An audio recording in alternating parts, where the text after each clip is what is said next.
Moi, j'ai eu la chienne, là, pour faire ça. J'ai eu vraiment, vraiment peur, là. Hier, c'était épouvantable, là. L'entreprise de recyclage de métaux et de véhicules Recyclage Nat à Pointe-du-Lac a été la proie des flammes mardi soir. Ce mercredi matin, les pompiers étaient toujours sur place pour sécuriser les lieux. J'étais en train de prendre une bière avec un de mes amis ici en arrière du garage, puis tout était correct.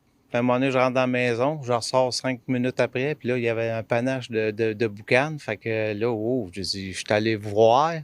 Puis là, c'est pas mal plus. Il y avait beaucoup plus de boucanes, puis on entendait des petites explosions. D'avoir un nuage de fumée, si le vent changeait de direction, il n'a pas changé de direction. Mais s'il venait en notre direction, on aurait été évacué. On a été évacués. C'est pour ça qu'on a été chanceux. Il n'y a pas eu le vent sur ce bord-là. On a juste la clôture qui nous sépare de la cour de scrap, nous autres. C'est notre clôture, après ça, c'est le recyclage qui est là. Sur Laurent-Saint-Charles, où s'est déroulé l'incendie, beaucoup de voisins ont vécu une soirée assez intense. Ça a commencé par quelqu'un qui m'a appelé pour me dire « ça brûle sur ta rue, c'est de chez vous ». Fait que c'est sûr que ça a été une journée très intense en émotion. Le temps de me rendre à la maison, de constater que c'était pas chez nous. Mais on n'était pas épargnés malgré tout parce que, en fait, la cour à scrap termine dans ma cour. Fait que nous autres, c'est comme notre forêt, puis on vient d'emménager ici. Fait que c'était la raison pour laquelle on avait déménagé aussi.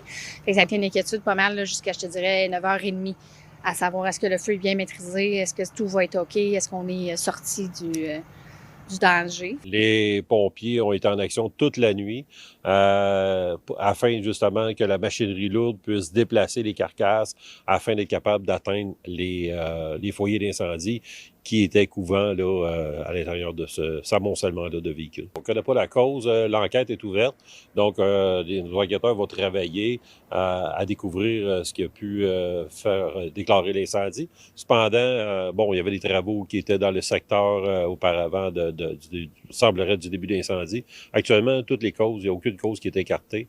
On va faire l'enquête et puis on va tenter de découvrir ce qui s'est passé réellement. La tâche des pompiers a été quelque peu difficile puisqu'ils devaient s'approvisionner en eau à plusieurs kilomètres. C'est un mode d'opération qui est très différent des secteurs où il n'y a pas de réseau d'eau. Je vous dirais que dans plusieurs municipalités au Québec, il n'y a pas de réseau d'eau. Donc, c'est pour ça qu'on fait appel à des camions-citernes. On n'a pas de borne fontaine étant donné qu'on est avec de l'eau du sol, avec un puits. Fait que les pompiers allaient de l'autre côté du viaduc chercher l'eau. C'est pas la première fois qu'on voit un feu. Même que je pense qu'il y a à peu près 2 ans, on est allé prendre une marche, il y avait plusieurs camions de pompiers. C'est pas la première fois qu'il y a un feu à cet endroit-là. Je me suis rendu compte que j'avais des problèmes respiratoires parce que même si le fumée n'était pas sur notre côté, hier soir, j'ai eu plus de difficultés. Notons que l'incendie n'a fait aucun blessé. À Trois-Rivières, Nicolas Bergeron pour Nouveau Info.